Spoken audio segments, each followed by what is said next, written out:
पूछते हैं लोग कहाँ खोजें परमात्मा को। पूछते हैं कि जो भीतर ही छिपा है वह भूल कैसे गया है।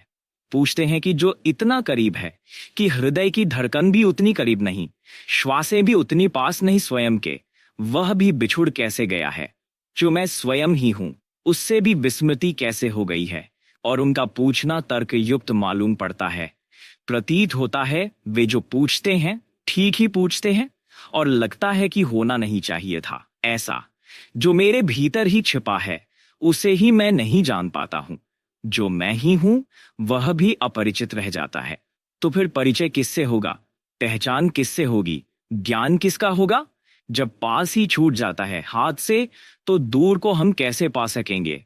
और ऐसा नहीं कि वह आज पास हो गया हो, वह सदा से ही पास है, अनंत अनंत काल से पास है। उससे क्षण भर को भी हमारा छूटना और दूर होना नहीं हुआ है। हम जहां भागें वह हमारे साथ भागता है, हम जहां जाएं वह हमारे साथ जाता है। नरकों में भी वह हमारे साथ यात्रा करता है, और स्वर्गों में भी, पाप में भी वह हमारे साथ उतना ही खड़ा होता है जितना पुण्य में। यह कहना भी ठीक नहीं कि साथ खड़ा होता है, क्योंकि जो हमारे साथ होता है उससे भी थोड़ी दूरी होती है। हमारा होना और उसका होना एक ही बात है। अगर यह सच है तो इस जगत में बड़ा चमत्कार हो गया कि हम अपने को ही खो बैठे। जो असंभव मालूम पड़ता है, अपने को कैसे खोया जा सकता है। अपनी छाया तक को खोना मुश्किल है, हम अपनी आत्मा को खो बैठे हैं। यह कैसे हो सकता है। पर यह हुआ है, उसके होने की घटना कैसे घटती है, वही इस सूत्र का सार है। इस सूत्र में प्रवेश करने के पहले इसके बुनियादी आधार समझ लें। आंख की सीमा है, एक परिधि है। उससे ज्यादा दूर हो तो आंख नहीं देख पाती, उससे ज्यादा पास हो तो भी आंख नहीं देख पाती। आंख के देखने का एक विस्तार है। किसी चीज को आंख के बहुत पास ले आए फिर आंख नहीं देख पाएगी, बहुत दूर ले जाएं तो भी आंख नहीं देख पाएगी। तो एक क्षेत्र है जहां आंख देखती है, और इस क्षेत्र के उस पार या इस पार आंख अंधी हो जाती है। और आप तो इतने निकट हैं कि आंख के पास ही नहीं है, आंख के पीछे हैं। यही अड़चन है। ऐसा समझें कि दर्पण के सामने खड़े हैं तो एक खास दूरी से दर्पण पर ठीक प्रतिबिंब बनता है। अगर बहुत दूर चले जाएं तो फिर दर्पण पर प्रतिबिंब नहीं बनेगा। बहुत पास आ जाएं कि आंख को दर्पण से ही लगा लें तो प्रतिबिंब दिखाई नहीं पड़ेगा। लेकिन यहां मामला ऐसा है कि आप दर्पण के पीछे खड़े हैं, इसलिए दर्पण पर प्रतिबिंब बनने का कोई उपाय ही नहीं है। आंख आगे है, आप पीछे हैं। आंख देखती है उसको जो आंख के आगे हो, आंख उसको कैसे देखे जो आंख के पीछे है। कान सुनते हैं उसको जो कान के बाहर है, कान उसको कैसे सुने जो कान के भीतर है। आंख बाहर खुलती है, कान भी बाहर खुलते हैं। मैं आपको छू सकता हूं, अपने को कैसे छूं। और अगर अपने शरीर को भी छू लेता हूं, इसीलिए तो वह इसीलिए कि शरीर भी मैं नहीं हूं, वह भी पराया है, इसलिए छू लेता हूं। लेकिन जो मैं हूं, जो छू रहा है, उसे कैसे छूं, उसे किससे छूं। इसलिए हाथ सब छू लेते हैं और खुद को नहीं छू पाते हैं। आंख सब देख लेती है और खुद को नहीं देख पाती है। अपने लिए हम बिल्कुल अंधे हैं। हमारी कोई इंद्रिय काम की नहीं है।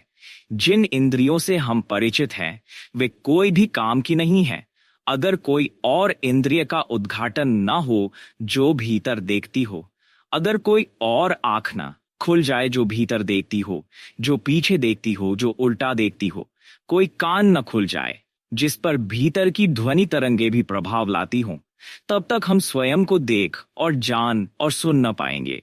तब तक स्वयं को छूने का कोई उपाय नहीं है। जो निकट है वह चूक जाता है, जो निकट से भी निकट है वह असंभव है। इसीलिए मछली सागर को नहीं जान पाती। दूसरी बात, सागर में ही पैदा होती है, सागर में ही जीती है, सागर ही उसका भोजन, सागर ही उसका पेय, सागर ही उसका प्राण, सागर ही सब कुछ। फिर सागर में ही मरती और लीन हो जाती है। जानने के लिए मौका नहीं मिलता, क्योंकि दूरी नहीं मिलती, फासला नहीं मिलता। मछली को सागर का पता चलता है अगर कोई उठाकर उसे सागर के किनारे फेंक दे, तभी। यह बड़ी उल्टी बात हुई। सागर का पता तब चलता है जब सागर से दूर हो जाए। तो मछली तड़पती है रेत पर, धूप में, तब उसे सागर का पता चलता है। क्योंकि इतनी दूरी तो चाहिए पता चलने के लिए। पैदा होने के भी पहले जो मौजूद था और मरने के बाद भी जो मौजूद रहेगा, और जिसमें ही पैदा हुए और जिसमें ही लीन हो गए, उसका पता कैसे चलेगा? पता चलने के लिए थोड़ी बिछुड़न, थोड़ा बिछो होना चाहिए। इसलिए मछली को सागर का पता नहीं चलता। किनारे पर कोई फेंक दे तो पता चलता है।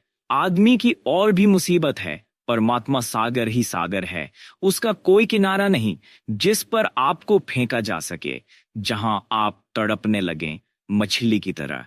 ऐसा कोई किनारा होता तो बड़ी आसानी हो जाती। ऐसा कोई किनारा नहीं। परमात्मा सागर ही सागर है। इसीलिए तो जो परमात्मा में किनारा खोजते हैं वे उसे कभी नहीं खोज पाते। जो परमात्मा की मझधार में डूबने को राजी हैं, उनको ही उसका किनारा मिलता है। किनारा है ही नहीं, खोजने का कोई उपाय नहीं है, और किनारा हो भी कैसे? सब चीजों का किनारा हो सकता है, समस्त का किनारा नहीं हो सकता।